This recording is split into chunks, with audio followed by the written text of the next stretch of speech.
As I said, we're going to talk crime today. We're going to talk crime right now. On the phone, Waverly West City Councilor Janice Lukes. Janice, it's been a while. How are you? Good afternoon, Hal. I'm great, all things considered. Yeah. How have you been doing through the pandemic? Well, we're very, very busy at City Hall and in the wards. There's an awful lot going on at the best of times and also at the worst of times. So, head up and march on. I've been hearing you talk in newspaper and on our air about crime.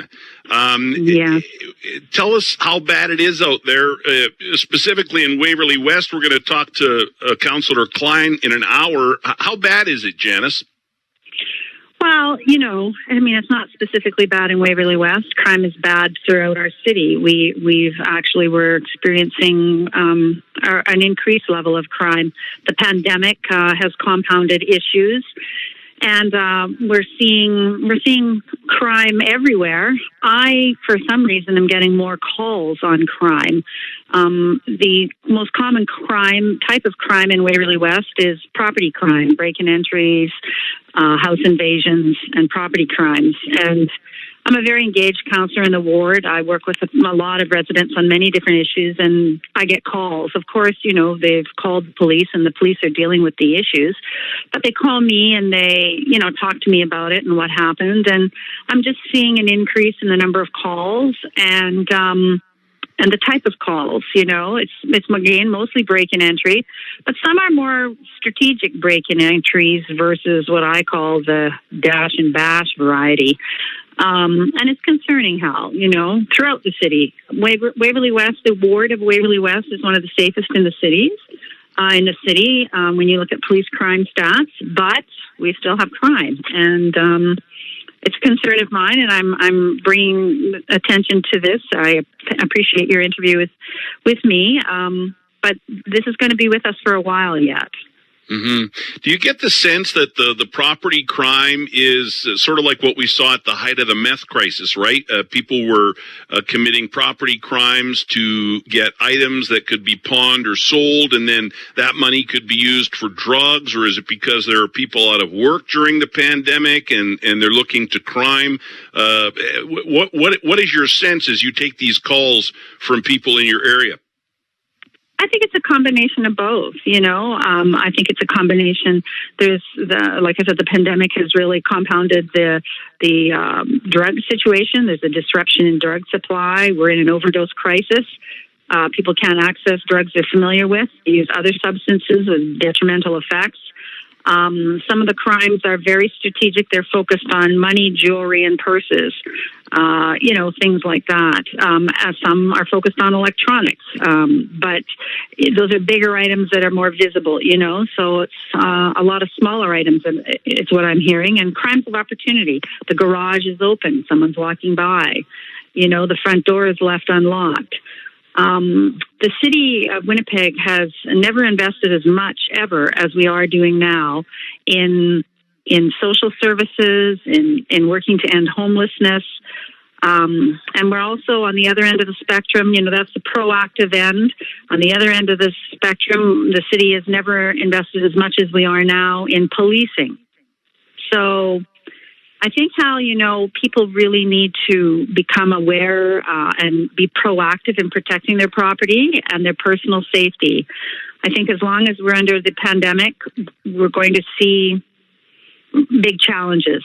And I don't think the pandemic's going away anywhere soon. You look at what's happening in Brazil and India. Until we get parts of the world under control with COVID, we're going to be living with this and the stress and the challenges that it brings. And, it's a challenging time. People have to have compassion. They have to understand many people are in difficult situations and resort to extreme measures to try and work through things. And people need compassion. We need to get to know our neighbors really well. We need to know what's unusual. We need to help the police by reporting strange activities. And we just need to have a sort of a heightened sense of awareness. And, pandemics don't last forever. It'll be over at some point. But until that happens, it's a challenging time. Yeah, and you don't see a solution other than people being more aware of what's going on in their community. You don't really see a solution until we get through this pandemic, eh? Well, the pandemic is increasing a lot of unfortunate situations, and Right. we're maxed with policing, and we're doing so much for social issues. So I think people need to, if they can give to social agencies, to help, because there's an inequality that's coming out and becoming more and more obvious and visible, and a lot of it was there, but more is resulting from the pandemic. And people, I think people need to have compassion and be generous when they can, and protect their property and be aware of the situation. And to work together, right? We have to solve this. Not one agency is going to solve this. It's very complex. The police aren't going to solve everything. But we all have to work together and try and get through this, because it's a very challenging time. And it's throughout the entire city. It's not just in downtown, the core, the North End, wherever. It's everywhere. And it is upsetting for people, and I understand that. And it's upsetting for elected officials trying to help solve this. It's a challenging time. Yeah. And that's a good reminder, Janice, that we have to have more compassion and help people that need help if we can. And, reach out to our neighbors. Obviously, during a pandemic, we do it from 2 meters away. But, and I think it's a really good reminder. Jeff Courier earlier today was talking about bus shelters, and I wanted to ask you about that while I've got you. What do we do with bus shelters? I mean, there was a police officer that was stabbed with a syringe at one, and you talked about homelessness in Winnipeg. We're seeing these bus shelters being used, by Winnipeg's homeless. What do we do to get it back to where a bus shelter is for somebody waiting for a bus? Mm-hmm. Well, that's a problem. You know what, Hal? No one wants to live in a bus shelter. No one wants to live in a bus shelter. And they're living in there because of mental health issues and addiction issues. And these are the really challenging areas that we have to focus on. The city's doing the best they can to focus on, and the province, it's a health and social issue, and the province is responsible for health care.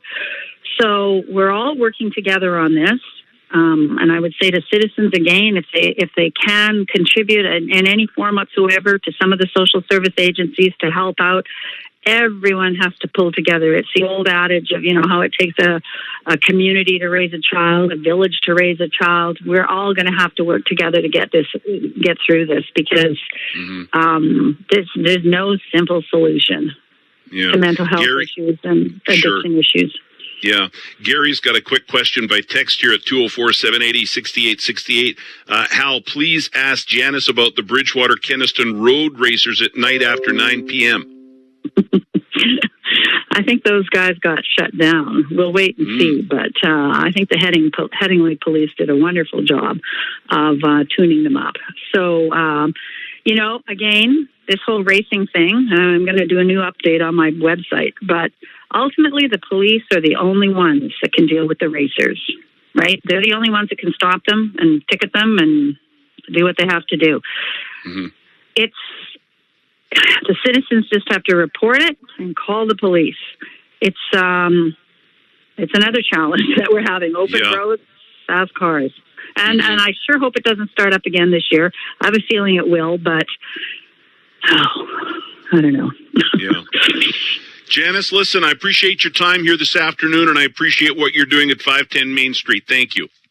Thank you very much, Hal. Have a great day.